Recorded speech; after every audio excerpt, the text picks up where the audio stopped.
Vous savez que dans certaines familles où vous voyez que tout le monde est alcoolique, c'est une maladie héréditaire. L'alcoolisme, c'est une maladie purement héréditaire. C'est le sang qui réclame. On prend la photo de ton ancêtre qui est alcoolique et on parle à la photo. Toi, tu es alcoolique et tu as semé de l'alcool dans le sang de tes enfants. Maintenant que cela soit activé dans la vie de tes petits-fils et qu'ils boivent l'alcool au point d'oublier leur destinée. Et on parle au sang en se référant à l'ancêtre qui a planté l'alcoolisme dans votre sang. Et paf, vous allez voir, votre enfant va commencer par boire de l'alcool. Qu'est-ce qui s'est passé? Quelqu'un a réveillé le sang ancestral. Quelqu'un a activé l'alcoolisme, l'information de l'alcoolisme programmée par les ancêtres. Quelqu'un l'a activé. Un jour, un monsieur était venu vers moi et le monsieur, il pleurait. Il dit, prophète, je peux me consacrer n'importe comment. Quand je sors, je dois tomber avec une fille. Je dis, je ne sais pas. Je ne comprends pas ce qui m'arrive. Il pleurait amèrement. Il dit, je viens de faire un programme de 90 jours. Mais dès que je suis sorti, l'une de mes copines que j'ai oubliée depuis des années est venue, je suis tombé. Prophète, délivre-moi. Quand il parlait, je le regardais. Et quand je le regardais, j'ai vu clairement que quelqu'un a pris la photo de son grand-père. Son grand-père était un polygame. Il n'y a pas de polygame heureux. Les gens disent polygame heureux. Il n'y a pas de polygame heureux. Donc, son grand-père était un polygame malheureux. Très malheureux. Donc, avec son polygamie malheureux, quelqu'un a pris sa photo. Un sorcier a fait appel à la photo de son grand-père et a parlé dessus. Dit, toi, c'est toi qui as fondé cette famille. Et ce que tu as planté dans leur sang, c'est qu'ils doivent tous courir derrière les femmes. Et toi-même, tu l'as fait. Tu as établi le fondement de l'impudicité.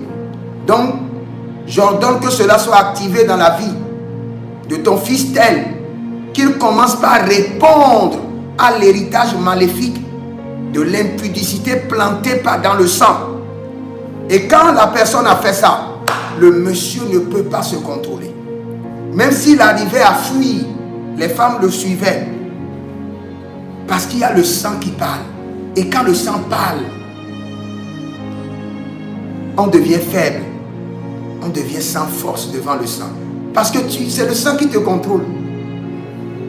Ton âme est dans ton sang. Et la voix du sang soumet l'âme. La voix du sang fait quoi? Soumet l'âme à des caractères maléfiques.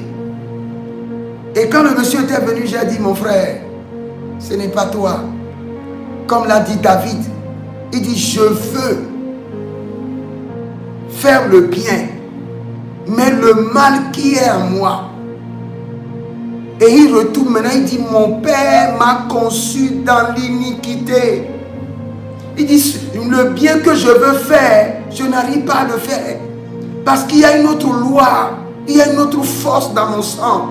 Et cette force, c'est la force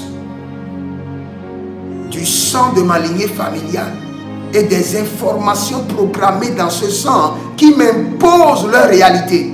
Donc je vis d'autres réalités que je ne veux pas vivre, qui ne dépendent pas de moi, mais qui dépendent de tout ce que mes ancêtres ont programmé dans mon sang.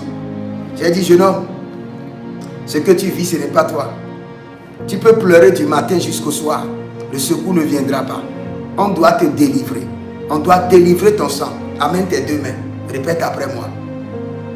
Toute information d'impudicité, de polygamie que mon père a planté, mes ancêtres ont planté dans mon sang, qui me réclame, qui m'impose la vie d'impudicité, je me déconnecte de toi. Je reçois l'autorité de te déraciner de mon sang. Le sang de l'agneau traite cette situation dans mon sang. Commence par prier.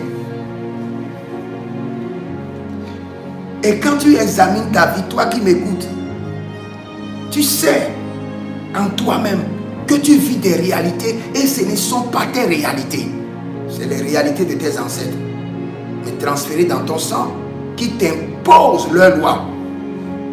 Et quelqu'un me dit, oh, Jésus-Christ est mort, c'est fini. Jésus-Christ est mort. Il est ressuscité même. Il nous a donné la victoire. Mais pour que cette victoire soit effective dans ta vie, tu dois t'engager dans la bataille. La victoire que Jésus nous a donnée n'est pas automatique. Elle est établie comme un fondement. Et il y a une œuvre pour la rendre parfaite dans notre sang. Il y a une implication. Il y a une responsabilité.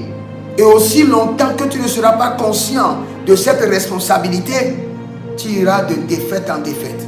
Et ce n'est pas Jésus. Et c'est non plus le diable. C'est toi. Tu refuses de comprendre les Écritures. Tu refuses d'accepter les réalités de ta destinée. Et tu refuses de te lever comme un vaillant guerrier pour combattre et t'en défaire de ces liens héréditaires qui ne veulent jamais te laisser partir. Parce qu'au fait, ces liens de famille ou l'héritage ancestral de votre lignée familiale vous réclament en disant, il est ma propriété. Elle est ma propriété, j'ai le droit sur lui. Donc aussi longtemps que tu ne te lèveras pas pour combattre, il n'y aura pas de délivrance en ta faveur. Le secours ne viendra de nulle part. Le secours viendra de ta décision et de ta vaillance à chercher ta délivrance. Sinon le secours ne viendra pas.